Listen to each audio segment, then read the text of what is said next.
வணக்க மக்களே, வேளாத்தி திரும்ப சந்திக்கல மகிழ்ச்சி. இன்னைக்கு நம்ம பார்க்க போற காணொலின்னு பார்த்தீங்கன்னா, சுமார் 300 முதல் 364 முதலைகள் வரை ஒரு கடவுளுக்கு பலி கொடுத்திருக்காங்க. அந்த கடவுள் யார்?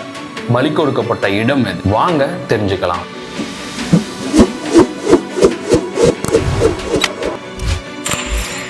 ஒரு ஆராய்ச்சி குழு கடந்த 6.5 ஆண்டுகளாக ஒரு ஆராய்ச்சியை முன்னெடுத்து ஈஜிப்ட்ல நடத்திட்டு வராங்க. இந்த ஆராய்ச்சியில அவங்க மம்மிகள் எப்படி உருவாச்சு, அதனோட கட்டுப்பாடுகள் என்னங்கிறத இந்த ஆராய்ச்சியோட முதன்மை குறிக்கோள். அப்படி ஆராய்ச்சி நடத்தி கொண்டிருக்கிறப்ப அவங்க ஒரு 7.2 அடி உயரம் இருக்கிற ஒரு மம்மிஃபை பண்ண ஒரு உடம்பை கண்டெடுக்கிறாங்க. அவை பார்ப்பதற்கு மனித உருவில் இல்லை. பின்பு அதை திறந்து பார்க்கறப்ப அவங்களுக்கு தெரியுது அது ஒரு முதலை. அந்த முதலையோட உருவம் கூட சிதைவடையாமல் அவ்வளவு தெளிவா உள்ளுறுப்புகள் எந்த சிதையும் இல்லாமல் தெளிவா இருந்திருக்கு. பிறகு இந்த ஆராய்ச்சியை தொடர்ந்து நடத்துறப்ப அவங்க ஒரு இடத்துல கிட்டத்தட்ட 100 முதலைகளுக்கு மேல் இதே நிலையில கண்டுபிடிக்கிறாங்க. கண்டுபிடிக்கப்பட்டப்ப அவங்களுக்கு ஒரு வியக்கத்தக்க விஷயம் என்னன்னு பாத்தீங்கன்னா, மம்மிஃபை பண்றப்ப உடல் உறுப்புகள் எல்லாமே சிதைவடையும். ஆனா இந்த முதலைக்கு மட்டும் சிதைவடையாமல் இருக்கிறதுக்கான காரணம் என்னன்னு தொடர்ந்து ஆராய்ச்சி பண்ணப்ப அவங்களுக்கு தெரியுது, ஈஜிப்ட்ல அப்ப வாழ்ந்த அரசர்களுக்கு இடையில சோபேக் அப்படிங்கிற கடவுளுக்கு இந்த முதலைகளை பலி கொடுக்கிறது ஒரு வணக்கத்துக்குரிய விஷயமா பார்க்கப்படுது. அதே நேரத்துல பல அரசர்கள்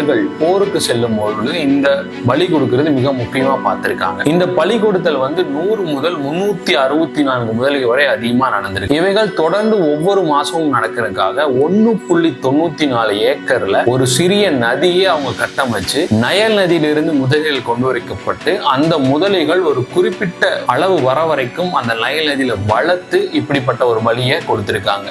இந்த செய்தி உங்களுக்கு கண்டிப்பா பிடிச்சிருக்கும் நம்புறேன். இது மாதிரி அறிவியல் மற்றும் வியக்கத்தக்க விஷயங்கள் இந்த உலகத்துல எங்க நடந்தாலும் தெரிஞ்சுக்கிறதுக்கு இந்த சேனலை மறக்காம சப்ஸ்கிரைப் பண்ணுங்க. அதே நேரத்துல உங்க நண்பர்களுக்கு இந்த காணொலி பதிவுகள் பிடிக்குமா அவங்களுக்கு பகிர்ந்து விடுங்க. மற்றபடி எந்த மாற்றங்கள் நம்ம கொண்டு வரலாம் நினைச்சாலும் கண்டிப்பா கமெண்ட்ல சொல்லுங்க.